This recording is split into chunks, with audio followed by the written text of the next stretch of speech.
The inflation report for the month of October has now been released. The rate of inflation is at 7.7%. It appears that inflation has peaked in June. But please do not misunderstand what I'm saying. We're talking about the rates of inflation. So prices are still going up. They're just not going up as fast as they were a few months back. So here are the rates of inflation. Back in June, it was at 9.1%. In October, which is the most recently reported month, it's at 7.7%. So that's headline CPI inflation, which has been dropping for the past 4 months. If you take a look at core inflation, it may have peaked in September. Back then, it was at 6.6%. October is reported at 6.3%. It is my belief that this high rate of inflation for this economic cycle has peaked back in June with inflation at 9.1%. I understand, I'm completely aware that that is a government reported figure, so I'm sure that we were way above that. I already dedicated a video about how they underreport inflation and why they underreport inflation, so I'm not going to get into that again today. So it looks like the Federal Reserve's plan to lower inflation by damaging the economy is working. The Federal Reserve has been raising interest rates and they've stopped printing money, at least for the time being. The housing market is getting beat up. Mortgage interest rates have more than doubled in the past 12 months. The 30-year fixed is around 7%. Higher interest rates have stopped home prices from shooting upwards, so mission accomplished. But before we go on, I want you to understand that I am not praising the Federal Reserve, and you'll see why in a few minutes. If you look at the stock market, the at-home stocks, the meme stocks, even cryptocurrencies, they lost their massive gains that were enjoyed during the pandemic. All the money printing shot them to the moon. Once they discontinued the money printing and they started taking that money back, it killed the party. Take a look at the labor markets. With higher interest rates, businesses are investing less and they're tightening up. This has been mentioned by Jerome Powell at each of the past 3 FOMC meetings. With businesses investing less and expanding less, they're hiring less. Many companies have already implemented hiring freezes or layoffs. And big tech, as you've probably seen, they've already started mass layoffs. The US economy is still adding jobs, but at a much slower rate. The economy is expected to start losing jobs as early as Q1 of 2023. So the labor market is expected to reverse as the economy degrades. When looking at the economy, we had negative GDP in Q1 and Q2. We had positive GDP in Q3, but that is expected to be temporary. And I want you to remember that the impact of rising interest rates is not felt by the economy immediately. There's a lag effect. Now, let me tell you about this lag effect. And I want to give you an example to demonstrate. I understand that this might be an oversimplified example, but it'll get the point across. So let's say that you're renting an apartment.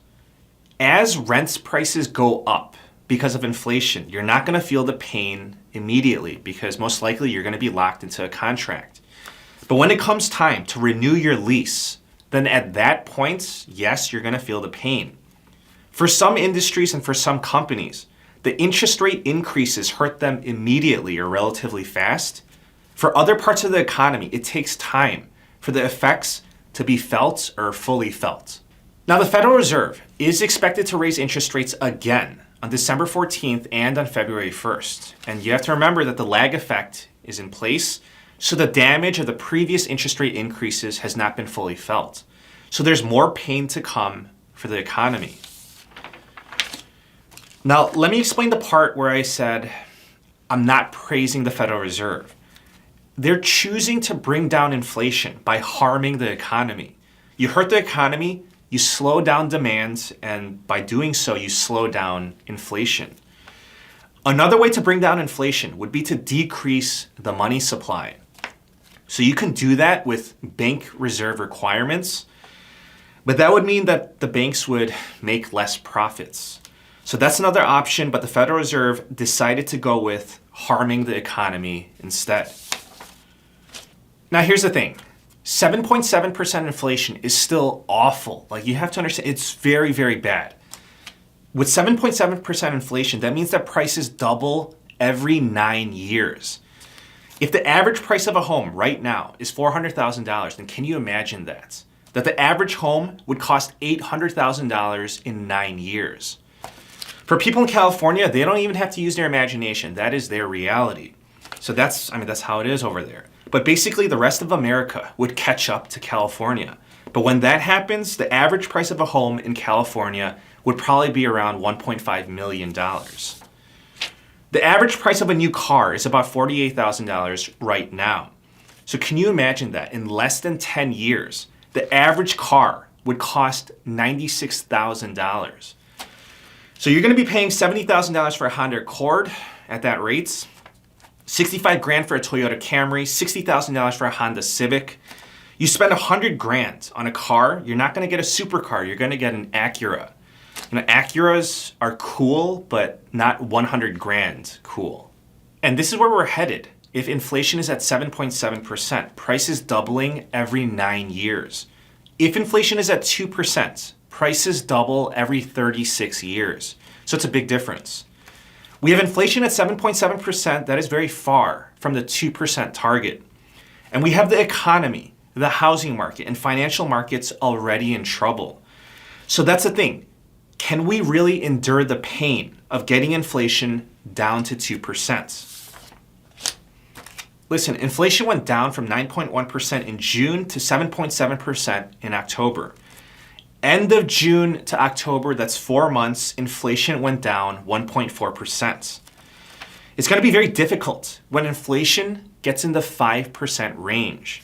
And 5%, so if you think about it, even 5% would be really bad. That's when you have prices doubling every 14 years. So I'm going to tell you why it's going to get more difficult, and I'm going to give you 2 examples.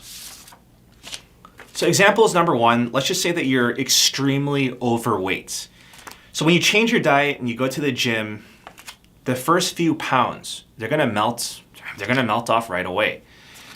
As you make more progress, every additional pound to lose becomes more difficult. Marginal gains become harder. Example number 2, it's going to be kind of the same thing. Let's just say that you start going to the gym and you start strength training.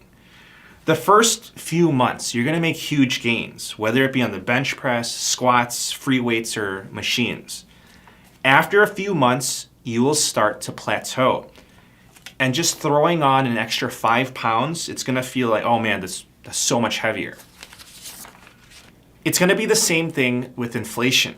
The marginal progress will become increasingly difficult. Inflation will be stickier in the 5% range. That's no secret. So we might see some big gains in these months, but it's going to be progressively harder as inflation comes down. So I made a video on the history of high inflation. I compared what we're going through right now compared to the 70s and 80s and after the world wars. Typically, in periods of high inflation, we see inflation normalize 2 to 3 years after peak inflation. If June was peak inflation in this economic cycle, then we're talking about getting back to 2% by May of 2024 at the earliest. So that's going to mean a lot more economic pain to come. So can we withstand that? Can the economy withstand that? We'll see. The Federal Reserve swears that their goal is to get inflation down to 2%, and I think that's a stretch. With the debt market facing a liquidity crunch and the debt crisis itself, and it's hard to believe. Not to mention the implications on the government budget. So there's a better chance that the Federal Reserve says 3% inflation, 4% inflation, good enough. So you have to understand that we live in a debt-driven economy. Central banks and governments need inflation. Without inflation, pre-existing debt becomes more expensive. With inflation, pre-existing debt becomes less expensive. So it's in the central banks and governments' best interest to have inflation. However, the central banks and governments cannot overplay their hands. They cannot let inflation get excessively high, otherwise there would be civil unrest and revolt. That's because inflation causes uneven and unfair wealth distribution that favors the wealthy and those in charge. So I wanted to update you on the October CPI inflation figure, but I wanted to give you a bigger picture of what the situation is. In upcoming videos, we'll discuss in detail what the Federal Reserve will do in December and in February. It's looking like a 0.5% increase in interest rates in December. That's what the market is saying and predicting. So a half-point increase. We'll talk about the Fed pivot. It'll be in 2 phases, and it looks like phase 1, the deceleration of rates, that's going to begin in December. Phase 2 will be the pause. So I guess you can say that there's going to be a phase 3 as well, which would be them cutting interest rates and going back to money printing. We're also going to cover the implications of all of this: inflation and the Federal Reserve on the financial markets, the housing market, and the labor market. So please be sure to subscribe. I'll keep you updated. I thank you for the support, and I wish you a very nice day.